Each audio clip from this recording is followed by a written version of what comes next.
but it might be something I need to do down here. Select a speaker.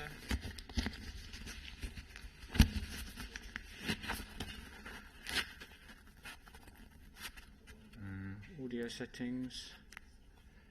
Test speaker. We're not getting a speaker at the moment. Click test speaker. What about now? No.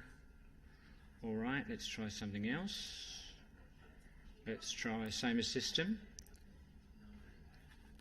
Now say something. Still can't hear you, can we? Now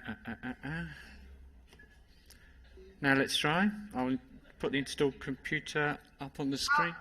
We can hear you. We can hear you. Right. And you can see me, I guess, can you? I can only see myself, which is very disturbing. Oh, okay. Oh, that is a bit. I'd rather we can see you than we can see me. So if you don't mind, you can hear me. Okay, yeah. That's a great thing. Claire could see me last time, but never mind. Doesn't matter. We've got you anyway. All right. Well, thank you everybody for coming. There's about the number of people here that I suggested there would be to Anastasia. So let me just. We can all see Anastasia with her beautiful red curtains behind her there. Sorry, it looks a bit like a nightclub. No. It's all right. Don't worry. It's lovely. I just need to introduce you just for a minute. Anastasia graduated from the Australian Ballet School at 18 and began her career at Queensland Ballet, where she spent 2 years performing around Australia and the USA. She then moved to Europe, working with various companies and participating in many international tours. This included 2 years in the Norwegian National Ballet, where she danced both principal and soloist roles.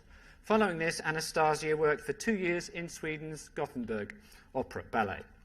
Returning to Australia, Anastasia joined the Australian Dance Theatre here in Adelaide and danced in various works, which I won't go through now because they might mean something to you, but I'm a pleb, so I couldn't tell you the difference between one and another. Anastasia then changed direction, enrolling firstly at Flinders University, which is where I first met her, and then switching to the University of Adelaide to complete a bachelor's degree in economics. During this time, she won the Asia Endeavour Award, which was presented by the then Prime Minister, Julia Gillard, and subsequently spent time doing economics research in Japan. Since then, she's worked in finance, most recently as a money market broker in Brisbane.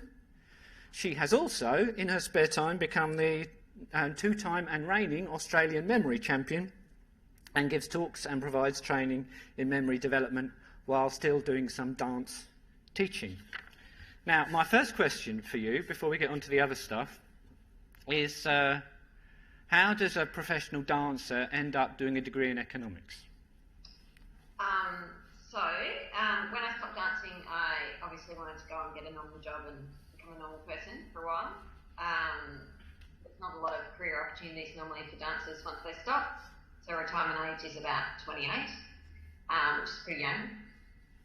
So I went to uni and started in a double degree that was actually social work and social planning, which didn't really suit me too well. But as part of that, we had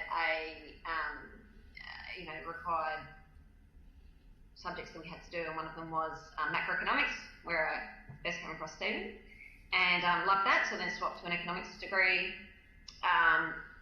And I have to say that uni was pretty hard to start with because to become a professional dancer, I had to leave school at 15, so I'd only done year 10.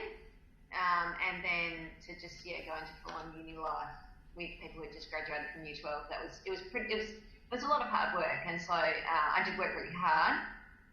And so then here I am now with an economics degree. And how did you end up going to Japan? So I applied for a Prime Minister's Asia Endeavour Award. So as I mentioned, I did work really hard, and I did end up getting really good marks. The reason I'm hesitating is because I feel like I've always felt like I only got those hard marks because I actually worked really hard to get them, and not because I was like some really smart person or something.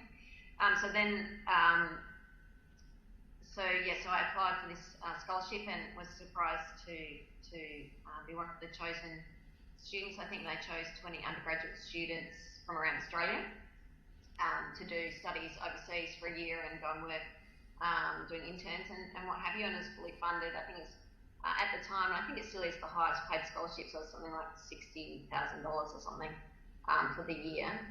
So that was kind of nice to do my degree being paid. And so then I went to Japan and did my last year there, and then did a research internship with Japan Institute of International Affairs at the end of that in Tokyo for a couple of months, which was really interesting, and then I learned a lot of things. Yeah, I do. I feel I ought to say that when I first knew you, you probably couldn't have solved a linear equation. Yeah, no, I didn't really know. I didn't actually even know when you took a number from one side of the equal sign to the other. I didn't know that it changed. Yeah, and it is just worth pointing out, because Mark Vader was teaching a course in here the previous hour, as the students know. And I think you ended up getting 100% on one of his courses in maths in the end. So it's not so easy as all that. You must have. It was pretty hard. I remember actually when I swapped to uni of Adelaide. I remember we did like a little quiz at the beginning of the maths course to see if we're in the right stream, or whether we should go to something harder or something easier. And they gave us, it's like 20 questions at the beginning of the first lecture, and I think I got one right, and I went up to the lecturer and said, what do I do, and he basically just shook his head like this and went, I think you better just go and do year 11 and 12 bridging. And I thought, oh my God, I'm not going back to school when I'm 28, So I didn't do that. I just decided that I had 6 weeks until I could exit the course without penalty. And I worked my ass off. I'll say that word, sorry. Yeah, you can say that word. You can. Yeah. That's fine. And I think I got the top mark in that course too. But it was a lot of work. Yeah, well, it just goes to show sometimes that if you come across negative attitudes from people.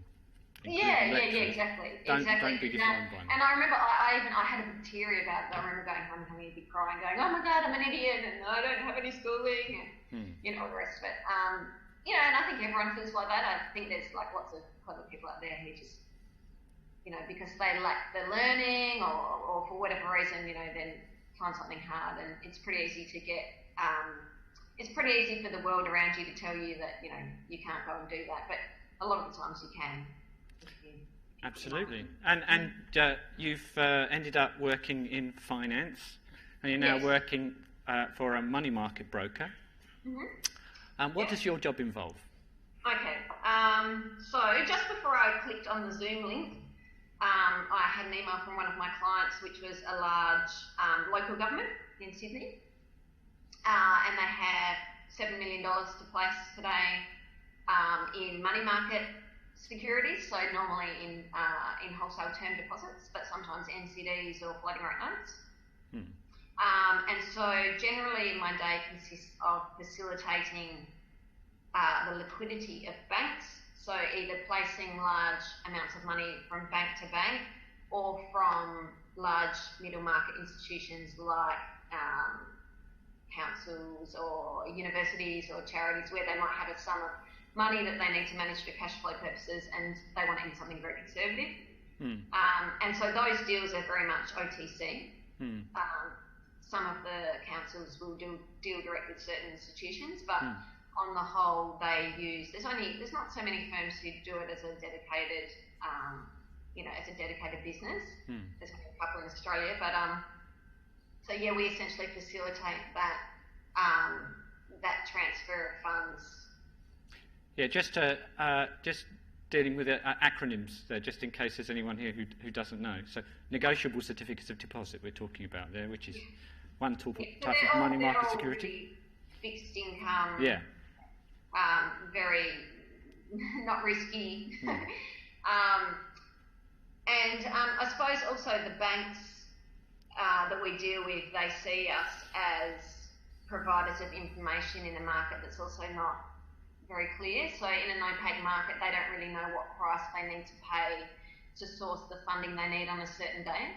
So on a certain day, the larger banks, if they're short of cash, they can enter into repo transactions with the RBA. Yeah. And sometimes they'll do that, or sometimes they prefer to source term deposits or NCDs. But the smaller institutions, you know, so like the Police Credit Union South Australia, the smaller institutions might not have that capacity to source funds like that. And so, you know, that it might be 2 o'clock in the afternoon and they suddenly have a large investor withdraw $5 million or $10 million, and that leaves them short for covering what they need to pay in that day. And so then they'll ring us and say, oh, you know, we need $5 million, what do we need to pay to get it today? You know, and so then, yeah, we facilitate those transactions for them. So it's good fun. It's really interesting because it feels like you have your pulse on the macro, you've got your finger on the pulse of the macroeconomy, because you see how interest rates change overall, and how the BBSW, the bank swap rate, changes, and why it changes, and how mortgage rates change. And so you read articles in the newspaper, and you know they're discussing why is this happening or that happening, and you sort of think, no, I know why it's happening, because you can literally see it happening on a day-by-day basis. And sometimes you're even affecting it, if you know what I mean. Like there's a shortage of liquidity, and so you're trying to source that liquidity, and yeah, it's really interesting. And you have to do some writing as part of your work as well, don't you? Yeah. So as part of that, as part of the ADI's sort of not having that clarity because it's an OTC market. Over-the-counter market, it's they often like to get a little report that tells them what's happening in that market. So what sort of margins are being seen over the BBSW, and you know what sort of institutions are paying what. So the higher-rated institutions normally have to pay less to source that funding than the lower-rated institutions. So, you know, they want to see what sort of was the best you saw of the week and the work, you know, for each credit rating, and then what was the difference in those margins over the BBSW compared to maybe an NCD rates and NCD margins for them, and also maybe what's happening with the BBSW or in the credit markets as a whole. And then I've got some pretty little graphs that I've got that I from plotting the BBSW and the various highs, and then put them in a nice little graph with the margins so they can see what's going on in the market. Okay, well we might come back to that in a minute, because there's something else that I want to ask you about. I don't want to make you seem too much of a freak, but how do you become the Australian memory champion?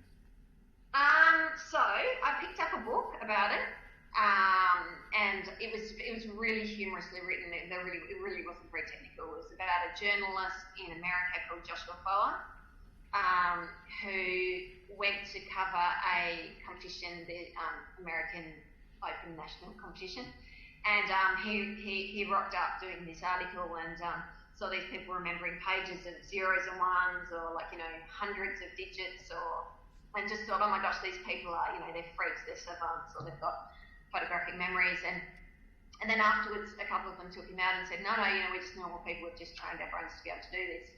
And he thought, no way. And then they said, oh, well, you know, why don't you give it a go and we'll help you out. So he spent a year, I think, learning all these different techniques and then getting into it a little bit. And then he won the American one the year after, and he wrote this really good book called Moonwalking with Einstein. And it's very funny, and it's very easy to digest. But it's got enough facts in it, it's got enough sort of guidance in there that if you're a curious person, you can go and find more on the web, and get good at it yourself. So I thought it was valuable because I have always felt like I was maybe someone who was clever in terms of able to analyse things once I had the information that was in my head. But I never felt like I was that quick person in the room who, you know, you all know that person at uni who, like, as soon as they say it, everyone just, like, they get it, and they could do an exam and ace it that day, and, like, you know, I was never that person. And so I thought, well, you know, that could be really useful. So went in and did these techniques, and then 5 months later won the Australian one, which was great. It was the first time females won it in Australia, which was really nice. But what's better than that is that I always kind of, for the last 2 years, I kind of thought, oh, it's a bit of a gimmick though. You know, you teach yourself these techniques, but it's really kind of like a trick. You know, I was sort of like, oh, you know, yeah, I hold the Australian record in like several different geeky areas. Like I've remembered the most zeros and ones in 5 minutes, which is 360, and the most spoken digits, which is 86 digits, where the voice just speaks digits, and the moment you get one wrong, that's the end. So what was my point? I can't remember. That's ironic. But I think but I think until I started this job that I'm in now, I didn't realise how useful and practical it actually is. Yeah. So this job that I'm in right now with the wholesale broking is, I've been there about 6 months, and it is a job where there are very easily measurable results. So how well you do, it is very much reliant on how quickly you can pick up the information when you first start. And how quickly you can use that information. And I just know, I know myself, and I know that the old me would have been able to do what I'm doing now after about a year. You know, I would have got it, and I would have gone, oh, okay, and I've got to do this and this and this and this, and I've got to be able to phone this number and look up this data, and, you know, so it would have taken me a year, but the new me kind of got it straight away. And so everyone was like, oh my gosh, this girl must be a genius, you know, but I'm really not. I'm just like your average kind of, you know, your average sort of person who just has always worked really hard to do well. And now I kind of don't have to, which is very liberating, and also gives you a lot of confidence. And so I would encourage anyone who feels like, anyone who feels like maybe they're clever, but you always feel like, you know, people tell you you're clever, but it's a bit of a fraud. I don't pick up information quickly, and I've got to really study. I'd encourage you to look up. You just Google mnemonics or look up this book by Joshua Foer. You can go on my webpage and ask me questions. There's contact details there. Because it is really, really liberating. I now know if I went and did my economics degree again with the knowledge I've got now, I could get the same marks. I could probably do the 3-year degree in 1 year. The information you can take in is, you know, it's astounding what you can train yourself to do. So you'd recommend that students find out about I can't even say it. You say it. Mnemonics. And this book, what's the title of this book again, and the author? Oh, well, see, I have sold so many books for Joshua Foer. Okay. And he doesn't even know me. Well, when are you going to write a book yourself then? Well, I am writing a book, but it's not out yet, so I want to help people in the meantime. Okay. So it's a really good introductory book because it is very funny. And it's got other resources in there. But yeah, if you Google mnemonics, which starts with an M. And an N, yeah, I got that bit. But even if you type it incorrectly, Google's smart enough to work it out. There's lots of resources in there, and just as long as, you know, you pick up a few good books, and like I said, if you've got any questions, you can email me. No dramas at all. Because I train people how to do it as well now, as a little side thing that I do. I'd highly recommend it because being able to have that ability it's just, you can do anything. You know, you can go into any new job and people can give you information and you can just pick it up. And you think, like where you're sitting right now, you think, oh, I wouldn't be able to do that. You know, I've never been good with that. But everyone who does this they call themselves mind sports athletes. We all started just with normal memories, and we all have the capacity to be able to learn a ridiculous amount of information. So everybody, not everybody can be the Australian memory champion, obviously, but everybody can develop their memory, and it's a worthwhile thing for everybody. Absolutely. How do you go about? All right, all those decimal places of pi that you can remember. Yeah. How do you go about starting to remember something like that?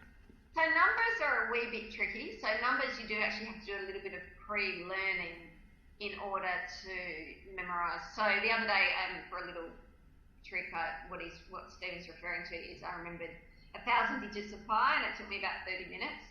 and then I put it up on YouTube. It was just it's just to be humorous, So it would take me that long to read 1,000 digits of pi. That's what I mean. It actually took me, really did take me 30 minutes to remember, but it took me about 3 hours to record it because I kept on digit like 400, I would become dyslexic, or I'm starting to read it ahead in my head, so I've gone 2 ahead, and then I'd say it the wrong way around, and the person who was kindly videoing it for me was checking it at the same time and go, wrong. So this poor soul watched it for about 4 hours until I got it right. But it's in, I can understand that. That happens when you're teaching sometimes. You're thinking about what you're going to say in 5 minutes' time rather than what you're saying at the moment. Yeah, I mean, if I could have written it out, it would have been fine. But anyway, so that's beside the point. But, so numbers are a little bit trickier than, say, learning a list of, all the bones in your body or something. That's easy once you learn the techniques. But numbers, you have to do a little bit of pre-learning. So for all of this memory stuff, it's about visualization and making a picture to remember something. So as humans, and from our evolutionary past, we like to remember things because they're exciting, because they stimulate us, because they were scary. So we remember all the really interesting bits of our life, and all the other bits just kind of disappear away. And so in order to remember boring information, you basically have to translate it into something exciting. And there's various techniques about how you go about doing that. So when I read a string of numbers, I won't read them as 3.14159265. I read it as Oprah Winfrey. The first part of pi translates in my head to Oprah Winfrey, and she's got this greasy chicken, like a whole chicken, and she's walking the legs like this. And that's those digits. And I know that sounds like, until you learn how it all works, it sounds just completely mad. But basically you can translate that into being able to learn anything. So, if you needed to learn by tomorrow all the countries in Africa and their GDP in order, by most GDP to least, it would once you've got the skills, that would take you like 7 minutes. So it is worth putting in the effort and learning these really strange techniques. And you kind of just got to treat it as though it's like going to the gym. So it's like, if you want to have a really fit body, then you've got to go to the gym X amount of times a week, and then you get your fit body. Wow, what a surprise. So it's the same with your brain. You just got to do, a couple of sessions a week of half an hour, and after about a year, you get to the point where you were, like a freak. You get kicked out of casinos because you couldn't remember the cards. So if you work on your memory, it gets better. It does, and it gets better both using techniques, but also subconsciously. So when I started this new role, for example, I noticed, there's a lot of banks that I'm calling all the time, and there's a particular person extension that I call with.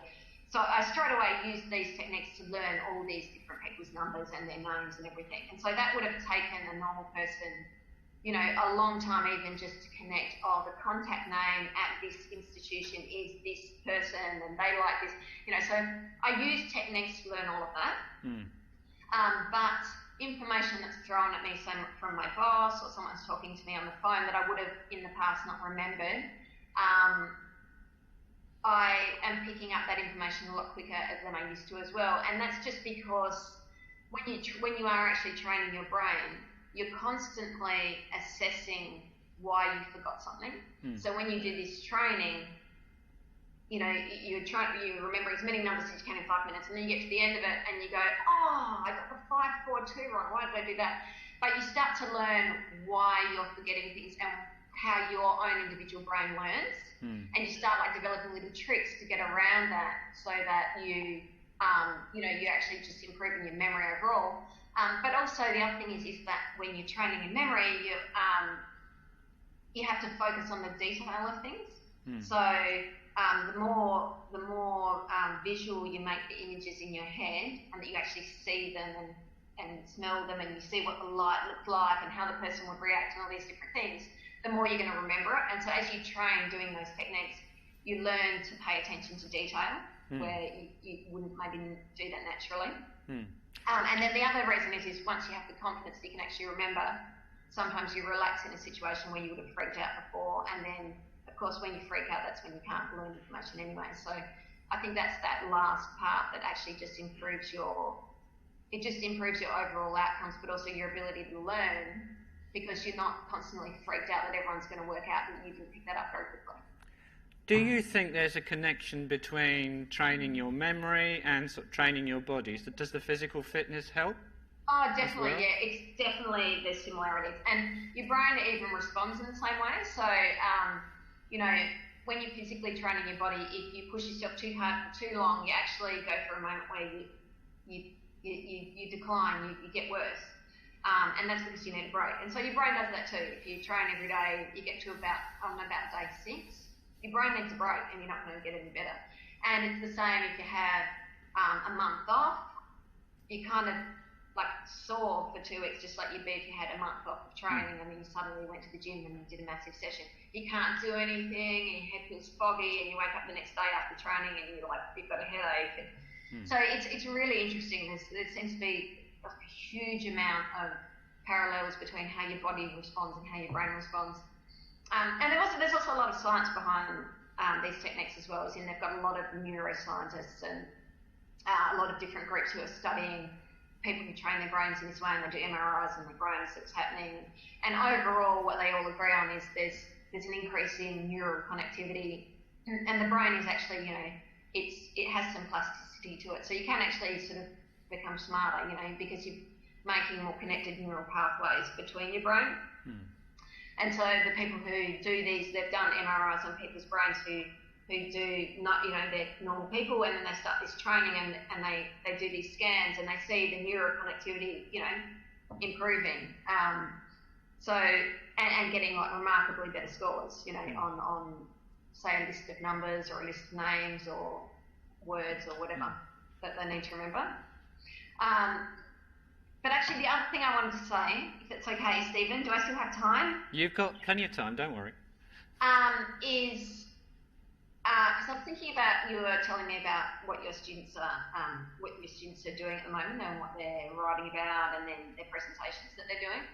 And I think the other thing that could really help them in terms of, it's not only improving your own memory, so how you're going to remember things better yourself, but it's also about how you make your writing more memorable, or how you would make a presentation more memorable.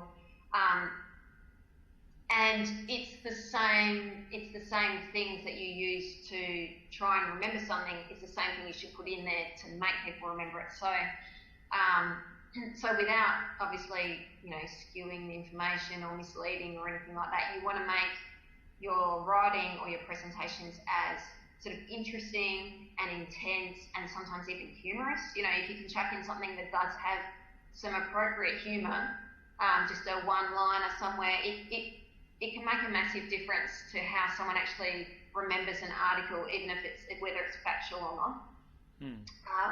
So I think that a classic example of that actually is, I had to give a lecture at the University of Nagoya on Japan and you know, their situation over the last many years of, you know, low interest rates and all the rest of it after the bubble in the late 90s. And when I was preparing this lecture for these students, I was aware that they were very serious students. They always seemed to sit there, you know, it was really quite studious. And I was looking at this graph that I was going to present, and I was like, I don't know whether it was late at night and I'd maybe been cramming for a little too long, but I was looking at this graph and I thought, that looks like Mount Fuji. And then I thought, oh, dare I put in Mount Fuji? And so, you know, and I angsted about it because they really are they were really quite square as a group. And so, but I put it in, and so what happened was I said, oh, you know, and then as you can see here from this graph, and then I went, what? And then put the right graph there, and they cracked up laughing, and then from there on, you could see that everyone became more engaged. It was just that one little moment, and, you know, I'm not suggesting that you go and all put on, you know, crazy things in your presentations, but I suppose you just want to think about how you can make something a little bit different, a little bit individual, or even just delivering something with a lot of passion can be enough to make your presentation be the one that the marker remembers, or the person who's watching makes them go, oh yeah, that was really good. That's actually really well done. Yeah. So that's a good thing to aim for. To when you're writing, what you're writing should be memorable in an appropriate way. In an appropriate, yeah. So I think we were talking about earlier. So for example, when I write these daily or weekly bits of information for the banks, it's got to be very factual. Like, I really can't put in any of my own hunches, or I think it's because of this, or it really has to be the data saying this. And if I put in anything that's not factual, I really have to make it clear. Like, I have to say it's been reported by other ADIs that this is what's happening. But it can come across as really dry, and you read it and you just go, oh my gosh, who's actually going to sit through this and read this information? And you realise that the people at the other end who read it are, at the end of the day, they're people. And so they still want to feel engaged, even if it's factual information. And so then it's about what choice of words you use. So instead of just saying, so sometimes coming up to the end of a financial year, sorry, I have to just explain.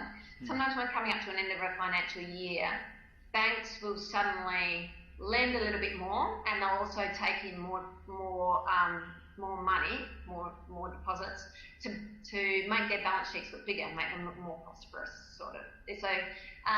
So I was trying to think of a polite way of saying that I think there's a little bit of this going on at the moment, because rates were a little bit crazy and there's lots of money going everywhere coming up to June 30. And so a way to do that was to say, rather than to just say, in dry words, that's what's going on, to say there's a little bit of window dressing of balance sheets going on, and it, like, that just seems like a tiny little difference. But the thing is it brings to your mind, whether you realise it or not, it brings to your mind an image, and it gets you involved in what you're reading. And so I think it's important when you're writing something that has to be very factual, to just choose your words carefully. That you can still have a personality in your voice when you write. You don't have to. You can still stick to the facts, but have some humour. And I think when you read a good journal article, and they've got the facts right and everything, but you go, oh, that was great. Often there is an element of that. If you have a look, they've kind of hooked you in. They've somehow sucked you in to get interested in the information. And they put a couple of little quirky comments to get you thinking, and then they bookend it. So it's all the classic stuff. But I think it's about having a personality as well in your choice of words. And thinking about your audience, who you're writing for. Yeah, and thinking about your audience, exactly. Yeah. Okay, that's really great. That was fascinating. Let's see whether we've got any questions from anyone. Anyone like to ask Anastasia a question? Don't be scared. Don't be scared. She's not that scary.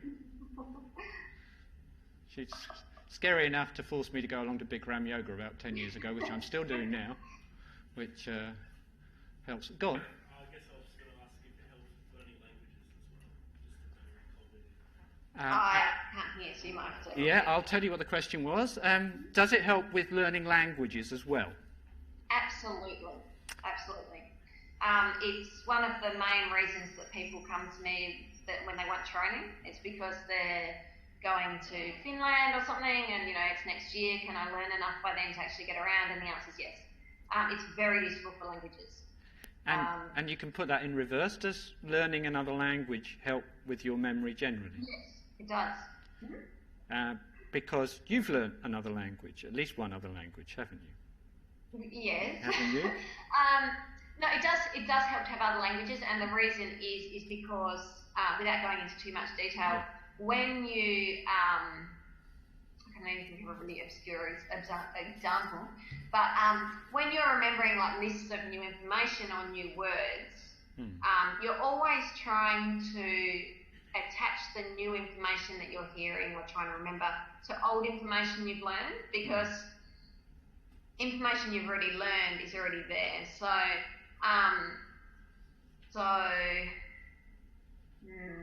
Let's say I'm trying to remember a random list of words and it says, sometimes they put in words that don't make any sense. So they say, it might say, Hundebag, Hundebag. And you've got to remember, like, 100 words in X amount of minutes or whatever. You get to Hundebag and you go, how am I going to remember Hundebag? And you're trying to make an image, right? If you speak German, you go Hund, well, it's a dog, and bag, maybe he's got his head in a bag and he's going like this or something. So the more languages you learn, the more links to that sounds like this to me that you have in your head already. So it's almost like anything. The more you learn, the more you can learn, because you already have something to link that information to, because it's something similar. Oh, I've seen something like that before, or I've heard something like that before. So yeah, obviously learning a language also helps you with your memory, and memory can help you learn another language, no dramas. I believe, talking from my own personal perspective as opposed to anybody else in the room, that it also might help to protect against Alzheimer's. Oh yeah, it does. And I mean, that's a lot of the, there's a lot of studies into it. So there's been a lot of money and a lot of research poured into, can doing these techniques water, Alzheimer's and, other dementia. And the studies are showing that, it does, and that it keeps you, young and fit. There's obviously a lot of different studies, and so it depends on, it depends on which one you're looking at. But, if you go to any doctor and you've got signs of dementia or coming on, then, they get you doing things like Sudoku puzzles or anything that's, essentially anything that's going to make your brain work, in a new neural pattern. That's because it's like exercising. It really is. You're just exercising your brain. And so when you're doing these memory techniques, it's actually really hard in terms of, you can remember a whole heap of information very quickly, and so everyone goes, oh, that must be great, that's really easy. But actually, when you do it, it's kind of like when you're trying to force yourself to run up a big hill, and you're going, oh my God, I just can't do this today, I'm too tired, and you're like forcing yourself to run up this hill. It's the same. While you're reading this amazing page of data and you can spew it back, it's hard work. It is actually hard work for your brain. So yeah, there's definite links between it, and they continue to do research about it. So. Well, this course is a capstone course, so the people on the course, they're doing various types of writing, as I told you earlier, and they're doing some presentations as well, and they're working together doing a group report. But actually, a lot of the course is about being more employable, or increasing your employability, giving you a better chance of getting a good job in the first place, and then a better chance of performing well in that job and having it develop into a career. I guess part of what we've been saying this last hour really is that if you can work on developing your memory, then that's going to contribute. It's going to help it make you better. It'll make you better at picking up information. It'll make you better at communicating that information in writing or when you're speaking to people, and it's just generally going to be a useful thing for everyone to do. Absolutely, it's endlessly valuable. It's when I go to an interview now, I used to stress about the interview for a week because I want to get the job, and I often did get the job, but what I did was I crammed for a week and I learned everything about the company. I learned everything about the people who are going to interview me. I learned everything about maybe some other people that might have been in the interview, blah, blah, blah, all that stuff, because then when you walk into the interview, you've got more likelihood of acing it. It makes sense. The difference is now is that I can do that 10 minutes before I get on the train to the interview. And yeah, so it's endlessly valuable. It really is. I strongly encourage anyone who's interested in it to just find out about how you go about it and then put in the effort. And it's going to take effort. It takes effort. I'm not going to say it's super easy. It's not. It's like learning to play the violin. You pick up a violin and you sound like crap for about the first 3 years, and everyone goes like this whenever you come near. But over time, you learn the skills, and as you learn those skills, they're valuable throughout your whole life, no matter what you want to do. Even if you just want to travel the world as a vagabond and be able to speak every language as you get there, You know, it doesn't matter what you choose to do, but certainly in an employment sense, you know, in the world of finance or wherever you go, it's endlessly useful for you. It's easy to be put off though, because I mean you're the Australian memory champion, and you were, when I first knew you, you were a famous dancer. Now I couldn't be a famous dancer, and I guess I couldn't be the Australian memory champion either. I'm not convinced I could become much better at dancing than I am already, really.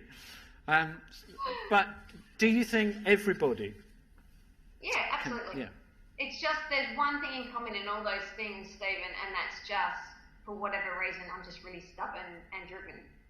So when I want something, I'll go and try and get it. And when I stumbled across this memory thing, I saw that this is something I want. I want to be able to do that. That's just great. And for someone who, you know, I enjoy learning new things. It's just such a valuable thing to do. It's well and truly worth putting in the effort, and it's really not a lot of effort. You know, it really is half an hour a couple of times a week, which is, you know, in terms of someone trying to be fit, you might have to do, you know, an hour or an hour and a half a day to become someone who goes, oh, I'm really muscly, or, you know. So it's not actually a lot, but it is hard, and you know, and the first step would just be finding out the information and where you start, you know, and how you get into it. Yeah, but do it. If you're that person who wants to just really enjoy your life and get the most out of it, and think of all the time you're going to save when, you know, you're at some job in 10 years' time and your boss wants you to go up the next day and do a presentation. Imagine that feeling of going, okay, here's the information I need to present, and now I'm just going to go and remember it, and it's going to take me about 30 minutes, and I'll have it like that. It's awesome. It's so good. It just frees up your time and allows you to learn whatever you want. Well, when will you have your book finished then? So we can read it. I'm kind of busy at the moment, but I'm trying to get to it. So I'm hoping halfway through next year. Oh, that's great. Is there anything? I'm going to try and make it quite accessible, so that people can use it as, because there's a lot of books out there written by various memory champions from the different countries. And in fact, the guy who was the previous Australian memory champion, he does the same thing, you know. So there's lots of books out there, but you know, it's not always fully accessible, I think, because I've sent a lot of people to this Men Walking with Einstein book, so I think it's great. But they still come back to me with these questions like, oh, but I didn't get how they quite did this or that, and I realised that it's not written so that it's something that you can follow as like a guide, so almost like a fitness schedule. You know, if I do this and then this and then this, by the end of the month I should be able to do this. Okay, we've maybe got time for, if anybody's got one, for one more question. Go on. I think that I guess memorizing is good for also writing good sentence, or because we can memorize good sentences or good kind of structure pattern. Could you possibly explain more about the relationship between memorizing and good writing? Okay. That question was, I guess, if you've got a good memory, you can, I suppose, from things you've read, you can remember good sentences or good structures for things that you've read. And could we say any more about the link between memory and good writing? Does it help you when you're writing, having a good memory? Yeah, absolutely. I think so. Also, the other, because something I always felt I struggled with as well was, you know, you're writing an essay and you know there's a really good word to describe, you know, what you're trying to say, but you can't think of it. Now, I've always been particularly inarticulate, like worse than the average person at it. And so since I've had these memory skills, every time I come across a word now, because I'm so used to trying to remember words, I go and look it up. Oh, well, that's a cool word. What does that mean? And then I go etymology. Where does it come from? And so I've noticed in my writing that I'm naturally now starting to use, you know, better language without having to think about it as much. And it's just because you're learning, like you say, you're accidentally remembering better words, and you're also accidentally remembering even, you know, sentence structures, as you say. It'll definitely help your writing as well. Thanks very much. Well, we're going to have to wind up soon, but I wanted to ask you this one. Is there anything that you tend to forget? Do you forget where your keys are? Yeah. I tend to forget when I forget that I can remember. Does that make sense? It does. So sometimes if we're at a dinner party or something, or at a party, and I get introduced to a range of people, and they're telling interesting stories, sometimes I forget that I have the ability to do these skills now, and I don't apply them. So it has to be deliberate. Memory is something deliberate. Like I said, your subconscious memory does improve as well. Mm. But sometimes I forget to do the deliberate memory thing, and then it's just a wasted opportunity because you know, it's really great when you can go to a party or something and you meet all these different people, and then at the end of the night you know all their names. You can link, oh, that Darren, he had a really interesting story about where he works at UBS, and his boss, he said his boss's name was Alex, Farron. And you come away from these events, and if you've applied these techniques, you've got all this information, it's actually endlessly useful, because, you know, the next time you meet Darren and you want to say to him, oh, now you were saying your boss is Alex, right? You know, or you might accidentally come across his boss. You end up with all these opportunities that you never even had before. And so, sometimes I forget to do that. And then I get annoyed at myself because I think, it's a lost opportunity to have gained something. Okay. Yeah. Well, thanks very much, Anastasia. They're going to kick us out of this room in about 2 minutes from thank now. You so much. Hang on a minute. I just wanted to say thank you. A really good insight that everybody could draw. It's not the most important thing you said in the long run, but in the immediate future, is when you're writing, make your writing memorable. Mm-hmm. And when you're writing those assessments, remember, I'm a human being and I've got to read them. And he's a funny human being. Yes, thanks very much. Any private stories about me, we can leave till after the next minute. Thank you very much. I would like to say Anastasia has been one of my best friends, if not the best, over the last 10 years. It's great to have her talking to us. I think we all have a lot to learn from her, and I'm sure that today's talk is going to be memorable to a lot of us, and maybe, who knows, it might make a significant difference to one or two people's lives who are doing this course as well, because they might take you up on your suggestions. If anyone wants any help, you just email me. It's on my contact details are on the web. You'll find it. Okay, well, join me in thanking Anastasia for giving us her time this morning. Thanks very much. I'll switch you off now. Okay. Bye. All right.